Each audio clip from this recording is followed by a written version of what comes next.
Hi there. Hope you have a fantastic day today. This lesson, I will go through 2022 HSC paper with you. Of course, there is a PDF file versions on the description below for you to download so you can work with me. Otherwise, let's go straight into it. Question 29. Sydney is 10 hours ahead of Coordinate Universal Time, and New York is 5 hours behind Coordinate Universal Time. So let me just draw the diagram out first. So first of all, okay, Universal Time, UTC is 0, and Sydney is 10 hours ahead. So Sydney here, and 10 hours ahead, so plus 10.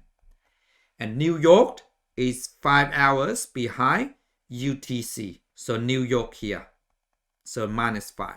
So therefore, the time difference is 15 hours. So 15 hours difference. So that is Sydney is 15 hours ahead of New York time, or New York 15 hours behind Sydney time, okay, if you like. So this means that Sydney is 15 hours ahead of New York time, or New York is 15 hours behind Sydney time. Okay, keep that in mind. Tony travels from Sydney to New York. His plans leave Sydney at 8:20 p.m. on Wednesday local time and flies non-stop to New York. The flight takes 20 hours and 24 minutes. What time and day is it in New York when the plane lands? So let me just work out the time in New York when Sydney is 8:20 p.m. Okay, so Sydney is 8:20 p.m. Wednesday. So therefore, we need to minus 15 hours, okay, to get to work out New York time. So we just go 8:20 p.m. So we need to convert to 24 hours first. So we add 12, give me 20. So 20 hours and 20 minutes. And then we minus 15 hours.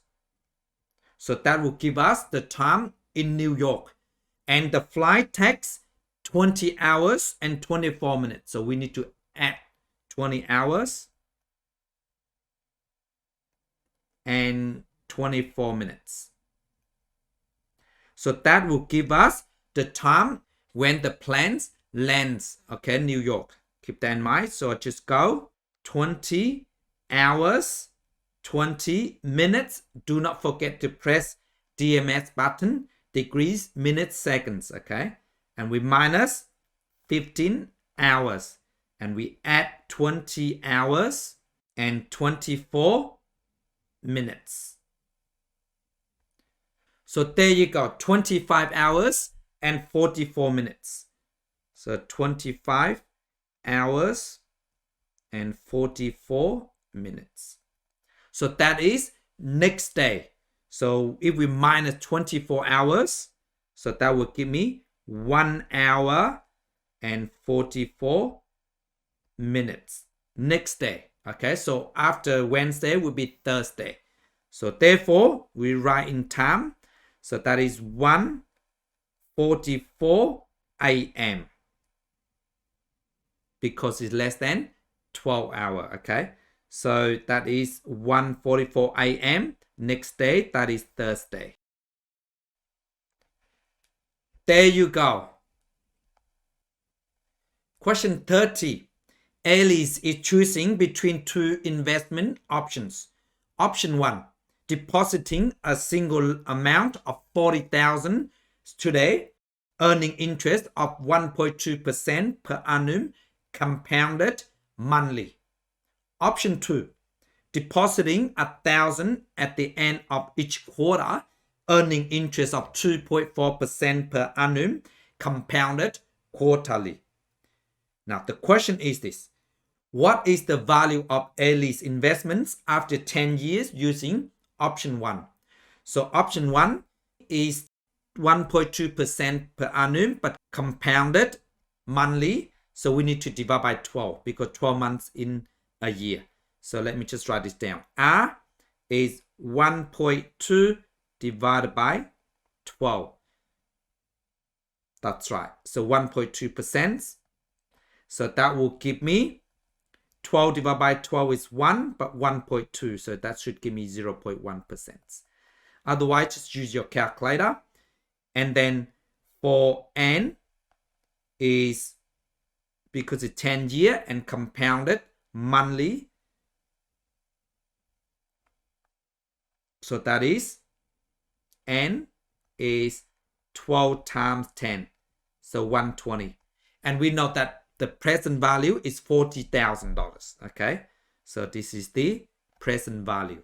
So let me just use the formula. The future value is the present value. And then 1 plus the interest rate, R, power of N. So now present value is 40,000. And 1 plus the rate is 0.1%. And percent is per 100. And then power of 120. That is N. So that will give me, so just go 40,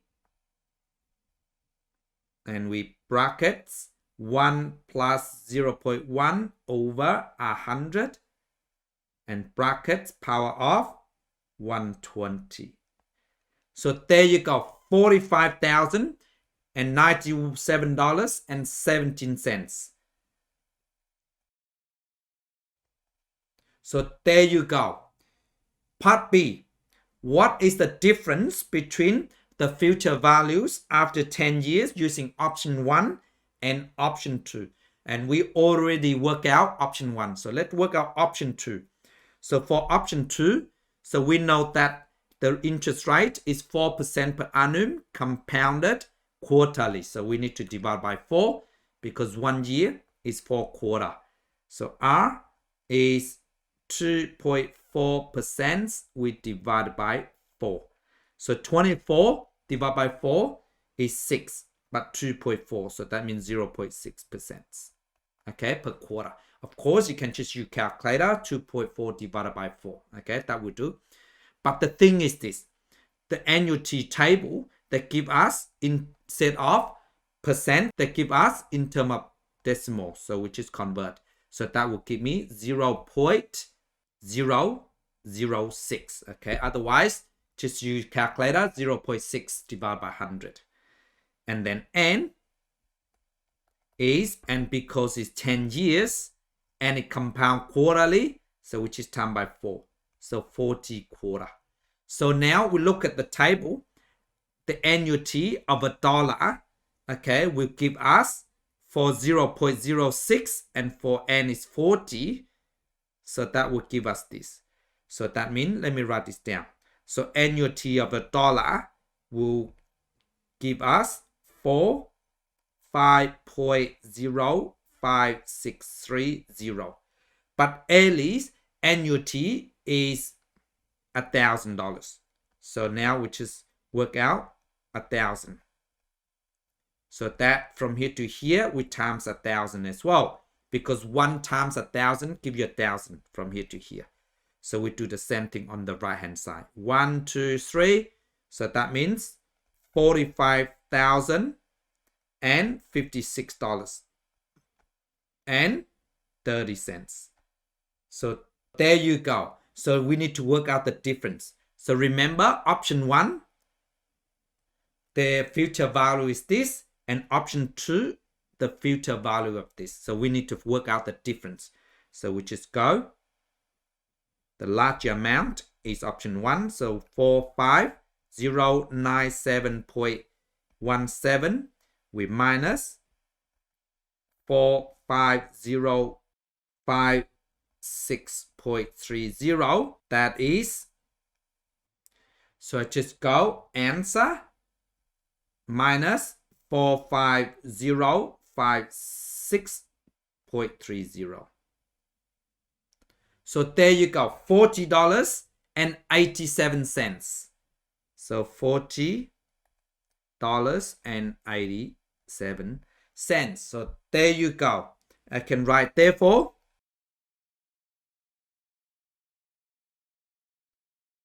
There you go. Thank you so much for watching. Bye.